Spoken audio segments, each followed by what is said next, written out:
पाकिस्तान को सऊदी अरब ने दी 48 घंटे की मोहलत। लोन के दलदल में डूबता जा रहा पाकिस्तान। भारत और श्रीलंका के रिश्तों में आया बड़ा बदलाव। दोस्तों, सऊदी अरब ने $3 अरब पाकिस्तान को पैसा दिया था और सऊदी अरब ने पाकिस्तान के ऊपर एक शर्त भी रख दी थी कि अगर सऊदी अरब ने पाकिस्तान से ये पैसा मांग लिया तो पाकिस्तान को कहीं से भी करके 48 घंटे के अंदर ये पैसा सऊदी अरब को लौटाना होगा। या फिर हम इसे ऐसे भी कह सकते हैं कि सऊदी अरब ने पाकिस्तान को ये पैसा दे तो दिया था, बोला था कि इसे तुम अपने रिजर्व बैंक में रख लो क्योंकि इसे तुम खर्च मत करना, अगर खर्च करोगे तो तुम लौटा नहीं पाओगे। सबसे पहले हम आपको बता दें कि यहाँ पर सऊदी अरब ने पाकिस्तान को यह कर्जा दिया और यहाँ पर सऊदी अरब ने 4% का इस पर ब्याज रखा।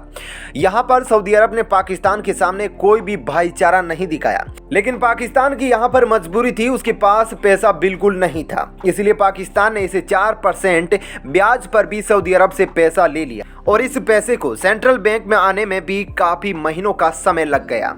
आपको हम बताते चले कि $3 बिलियन पाकिस्तान के पास आया। $3 बिलियन में से $2 बिलियन पाकिस्तान ने खर्च कर दिया और अब पाकिस्तान के पास $1 बिलियन बचा हुआ है। इसी बीच चीन भी पाकिस्तान के ऊपर दबाव बनाने लगा। यहाँ पर चीन कहने लगा कि बलूचिस्तान में जो हमारे लोगों के ऊपर हमला हुआ है उसके लिए आप मुआवजा दोगे $36 मिलियन। यहाँ पर पाकिस्तान भी कुछ बोल नहीं पाया। पाकिस्तान ने चीन की बात को मान लिया और बोला कि आपको पैसे दे देंगे। यहाँ पाकिस्तान के पास कोई भी ऑप्शन नहीं बचा था। अभी पाकिस्तान में सबसे आखिरी ऑप्शन अपना देखा और उसी को इस्तेमाल किया। यहाँ पर पाकिस्तान ने अपने देश की संपत्ति को गिरवी रखना शुरू कर दिया क्योंकि पाकिस्तान के पास कुछ भी गिरवी रखने के लिए नहीं है। पाकिस्तान को पैसों की जरूरत थी बहुत ज्यादा। यहाँ पाकिस्तान के ऊपर एक तो कितने देशों का लोन चल रहा है, वहीं पाकिस्तान देश पूरा दिवालिया होने को चला आ रहा है, इसलिए पाकिस्तान ने अपनी संपत्ति और अपने देश के सोने को गिरवी रख दिया। आपको हम बता दें कि पाकिस्तान ने पहले पैसे लेने की कोशिश बहुत की। यहाँ पर पाकिस्तान वर्ल्ड बैंक के पास भी गया और पाकिस्तान IMF के पास भी गया, लेकिन कहीं से पाकिस्तान को कोई भी पैसा नहीं दिया क्योंकि यहाँ पर देशों को पता था कि हम एक बार इसको पैसा दे देंगे तो इसकी अभी यह वैल्यू नहीं है कि वह हमारा पैसा लौटा सके, इसलिए यहाँ पर किसी ने भी खतरा लेना बेहतर नहीं समझा। इसी मजबूरी में पाकिस्तान ने बॉन्ड जारी किया और इस बॉन्ड को भी कोई देश खरीदने के लिए तैयार नहीं था। बॉन्ड यानी आपको हम बता दें जो देश में संपत्ति होती है और उस चीज को वो देश गिरवी रखता है तो उसको ही बॉन्ड कहते हैं। यानी कि यहाँ पर इमरान खान अपने देश की संपत्ति को गिरवी रखकर लोन लेना चाह रहे हैं, लेकिन फिर भी कोई देश पाकिस्तान को लोन देने में अपना इंटरेस्ट नहीं दिखा रहा है। यहाँ पर पाकिस्तान के बॉन्ड को कोई खरीदने के लिए तैयार नहीं था तो पाकिस्तान ने यहाँ पर अपना इंटरनेट रेट बढ़ा दिया क्योंकि आमतौर पर कोई भी देश अपना बॉन्ड जारी करता है तो उस पर 2 से 3% ही ब्याज रखता है, लेकिन पाकिस्तान के पास कोई ऑप्शन नहीं था क्योंकि 2 से 3% पर पाकिस्तान को कोई भी लोन देने को तैयार नहीं था। इसलिए यहाँ पर पाकिस्तान ने सीधे सीधे 8% का ब्याज रख दिया। यानी समझ रहे हैं 8% बहुत ज़्यादा होता है, 2 से 3 गुना ज़्यादा, क्योंकि नॉर्मल देश बॉन्ड से 2 से 3% ब्याज दर पर ही देते हैं, लेकिन यहाँ पाकिस्तान के पास कोई ऑप्शन नहीं था क्योंकि कोई भी पाकिस्तान को लोन देने के लिए तैयार नहीं था। यहाँ पर पाकिस्तान ने सोचा अगर हम अपना ब्याज दर बढ़ा देंगे तो शायद कोई देश निकल कर आ जाए और हमें लोन दे दे। आपको हम ये भी बताते चले कि भारत ने भी 2012 में कर्ज लिया था और भारत को भी $256 बिलियन का कर्ज चुकाना है।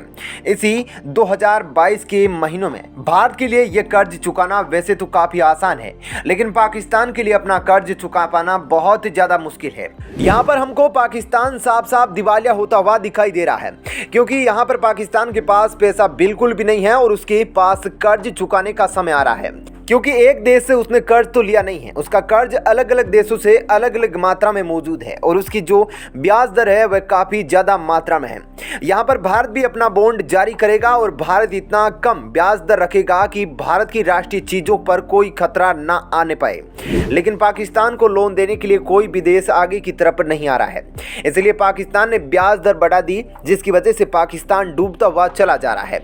वहीं दूसरी तरफ जैसा कि आपको पता भी होगा भारत और श्रीलंका के रिश्ते इन दिनों काफी अच्छे हो गए हैं। लेकिन इसके बीच भी एक परेशानी चली आई है। वहां पर चीन के प्रभाव को कम करने के लिए भारत श्रीलंका को 90 करोड़ डॉलर की आर्थिक मदद देने वाला है। उसके बाद फिर भारत ने 50 करोड़ डॉलर की श्रीलंका को मदद दी ताकि श्रीलंका इन पैसों से अपने देश में पेट्रोलियम जैसे पदार्थों को खरीद सके। आपको हम बताते चले कि श्रीलंका के ऊपर इस समय 55 अरब डॉलर का कर्ज चल रहा है। श्रीलंका ने अपनी जीडीपी का काफी परसेंट कर्जा ले लिया है और सबसे अधिक कर्जा तो श्रीलंका के ऊपर चल रहा है वह चीन का चल रहा है। उसके बाद आता है जापान का नंबर और फिर विश्व बैंक का। श्रीलंका की परेशानी को कम करने के लिए भारत ने श्रीलंका को उसकी जीडीपी का 2% कर्ज दिया है। यहां पर आपको हम ये भी बता दें कि श्रीलंका अपनी तरफ से चाहता है कि भारत और श्रीलंका के रिश्ते खराब ना हो जाए, लेकिन यहां पर जाफना के आसपास जो इलाका है यहां पर अक्सर भारतीय मछुआरे और श्रीलंका के मछुआरे आपस में टकरा जाते हैं। इसी इलाके में चीन के राजदूत ने भी यात्रा की थी, वह भी श्रीलंका के ड्रेस में। इससे उम्मीद लगाई जा रही है कि यहाँ चीन जाफना में जो लोग रहते हैं उनको भड़काने की कोशिश कर रहा है। साथ ही यहां पर देखा यह भी गया था कि चीन श्रीलंका के आंतरिक मामलों में भी घुसने की कोशिश कर रहा है।